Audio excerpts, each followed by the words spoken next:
You're watching Pick of the Flicks with Tony Douglas, and welcome to my Rating the Movies web series, where I take a movie, be it new release, retro favourite, cult flick or classic, and give it a star rating out of 5. On with the show. Arnold Schwarzenegger. Magnificent as Hercules. Daddy, Zeus, somebody, get me out of this movie!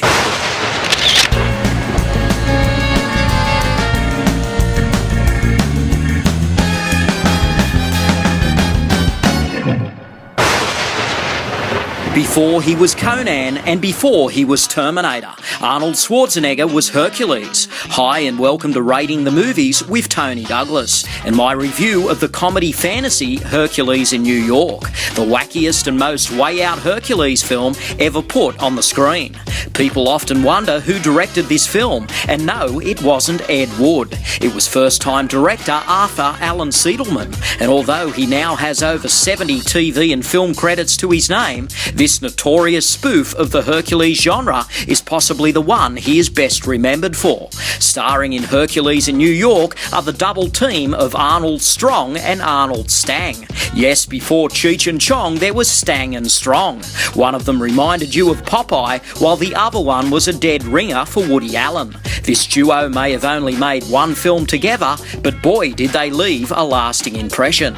As we all know, Arnold Strong left the team, and his stage name behind him to become Arnold Schwarzenegger, and of course the rest is movie history. Hercules in New York is not really a film that you can recommend in a conventional sense. As a peplum, it doesn't work.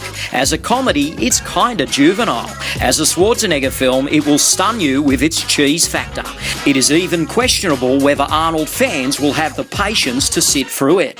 Whatever the case, Hercules in New York is the ultimate curiosity piece, and I must say that despite its problems, I was entertained by it. No, I didn't get to see this classic at the cinema, although I am sure that there must be a couple of people somewhere in the world that did.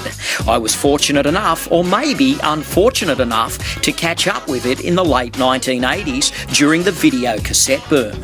At the time, Arnold was an A-list movie star and a household name, so anything that Arnold had appeared in before Conan automatically became hot property and a must-see for any Arnold fan. When I first came across it, it wasn't called Hercules in New York. It was titled Hercules Goes Bananas, probably an attempt by marketers to prepare people for what they were going to see. As I understand it, in some parts of the world, it is also known as Hercules the Movie. Whatever the case, this film is an offshoot of the sword and sandal boom of the 1960s, a bizarre hybrid caught in a time warp. Is it the last Italian peplum or the first American Hercules film? You decide. It is a known fact that Arnold was a fan of the 1960s Italian peplums, and he has stated publicly that he was inspired to do bodybuilding by muscle man Reg Park, who starred in films such as Hercules and the Captive Women and Hercules in the Haunted World. Arnold very rarely talks about Hercules in New York. Maybe it's because he would like to forget about it, but I believe that when he was cast in the title role in 1969, he would have been ecstatic. Hercules in New York is the ultimate fish-out-of-water story, as it takes the mightiest man on Earth and drops him onto a weather-beaten cargo ship headed for the world's greatest metropolis. Well, how does all of this happen? Easy. Herc's dad Zeus banishes him to Earth because he's been a very naughty boy. Yes, Hercules in New York is Arnold like you have never seen him before. A youthful smile, a bad toga, and a pair of flexing nipples. He even partakes in some of the cheesiest low-budget action sequences of all time. Who can forget his fight with a bear in Central Park, his hands-on approach to forklift drivers, his disagreement with a taxi cab, and of course his infamous chariot race down Times Square.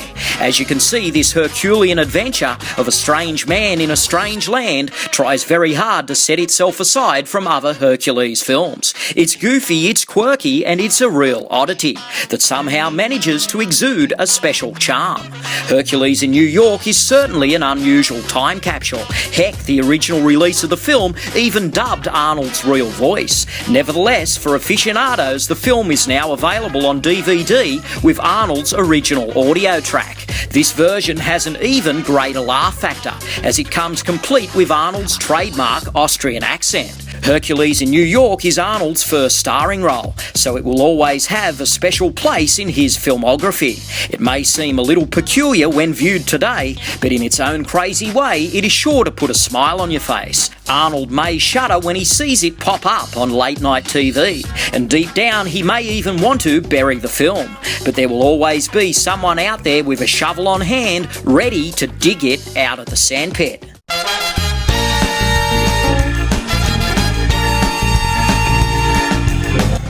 My rating for Hercules in New York is 2 stars.